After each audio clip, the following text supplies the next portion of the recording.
Let's talk about the Southeast Asia. Two countries with a long, bitter history, Thailand and Cambodia, are at the cusp of going to a war. No.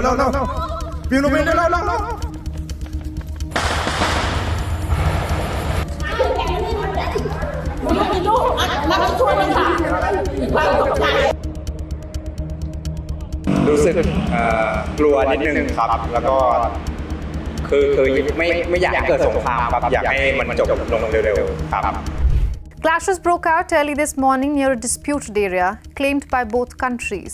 Civilians have come under fire and people have started to flee. The long border has been sealed and Thailand has deployed F-16s to target military units. Cambodia has stationed RPGs near the border. Could Thailand and Cambodia be heading to a war? Are politicians on both sides fueling the conflict? And what is China doing miles off its coast? I'm Ananya Dutta. Let's begin this episode of Grey Zone.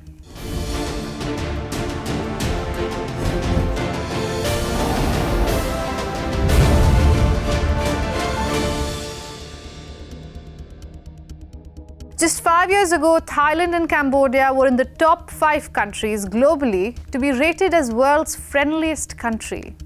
I guess that's geopolitics for you. Nothing is constant.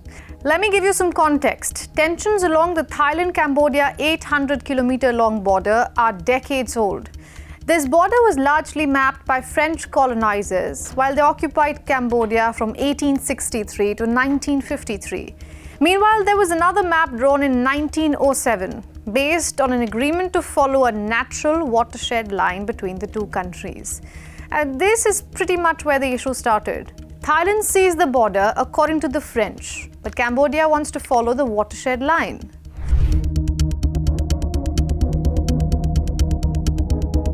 This year, the catalyst was Cambodian soldiers digging trenches in a disputed region.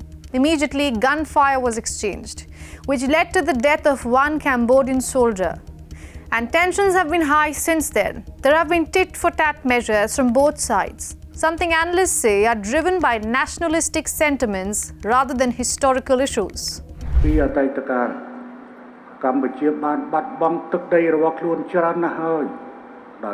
In the past, Cambodia had already lost a lot of land to foreign invasions.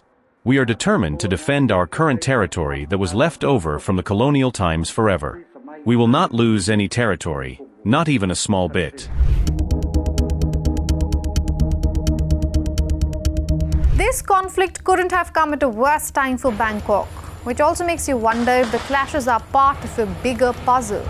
The Thai Prime Minister made his first statement just hours after the attack. But he is the acting Prime Minister after all. Power and influence aren't something he has. Around 8 a.m., 1 o'clock GMT, there were reports of gunfire. We are currently investigating the details. We need more information as the situation requires caution and prudence, and we must adhere to international law. Thai politics is in a state of turmoil right now. The country has had 3 leaders in as many days after Paetongtarn Shinawatra was suspended. I did a story on how and why she was suspended. If you're interested, the link is in our description. Complicating matters is the relationship between the two countries' leaders and their fathers. Paetongtarn's father, former Thai Prime Minister Thaksin Shinawatra, and Cambodia's Prime Minister Hun Manit's father, Hun Sen, have a public friendship.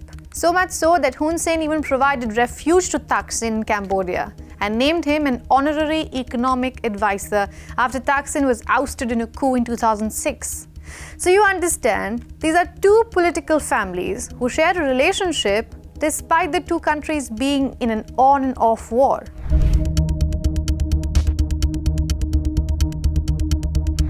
One country that has offered to defuse the situation is China, a country that doesn't share a border with Thailand or Cambodia. But it has stakes in the region. At least it claims so. For Beijing, both Thailand and Cambodia are friendly neighbors. But when there is a war, it's all about who's a better friend. Let's bring in some facts here. Both countries hold military exercises with China in the crucial waters. But the relationship goes beyond that. China has been Cambodia's dominant arms supplier, providing over 95% of its military equipment. This includes mortars, combat vehicles, helicopters, combat drones, unmanned ground vehicles, and missiles. Thailand has been smart about its arsenal. It isn't as dependent as Cambodia on Chinese weapons. It stations China's weapons right beside America's F-16s. But China has surpassed the US in total, accounting for 44% of Thailand's military imports. This includes tanks, air defense systems, submarines, anti-ship missiles, and armored vehicles. China's willingness to be a peacemaker shouldn't surprise us anymore, given it has mediated conflicts between Saudi Arabia and Iran and the Israel-Palestine conflict. But this region is very, very different. It is China's own backyard.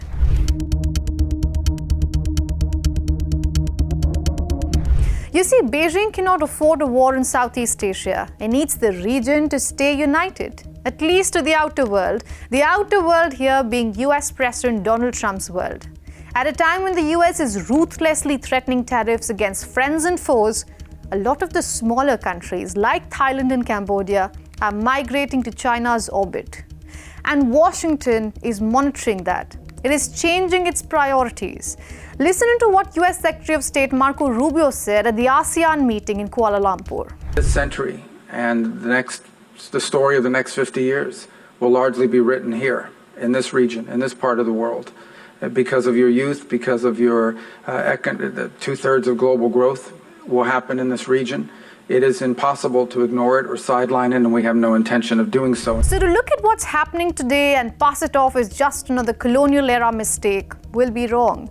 What happens here will shape alliances, trade routes, and power balances. China clearly doesn't want a war, but more importantly, it wants to be seen preventing one, because that brings in influence, access, and loyalty to this very crucial region.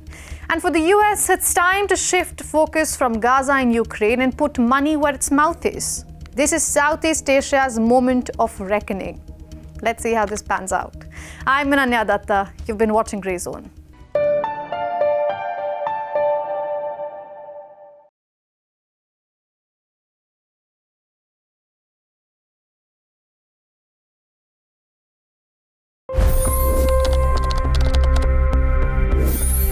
$25 crore गरीब गरीबी को परास्त करके बाहर निकले। For the good of our nation, let's work together and let's truly make America great again. The fastest news breaks. Requested PM saying that we will have to speak to Putin and to Zelensky. The biggest news makers. The relationship with India is probably the most important bilateral relationship the US will have for the rest of this century. The capital delivered quite an election result today. Expert analysis. The million-dollar question today is how to stop this dance of death. Ground reports. I'm standing at the crossroad of the Kumbh Mela. Behind me are more than 100 entry guards. Long-form interviews. Exclusionary politics is reflected in Manipur case as well. You don't bother because this is a small state. Deep dive into burning issues. It's often said DRC could be the richest country in the whole world. It's because of what sits underneath. Why exactly did the US topple the Sheikh Hasina government? HD videos. We don't just break news, we break it down.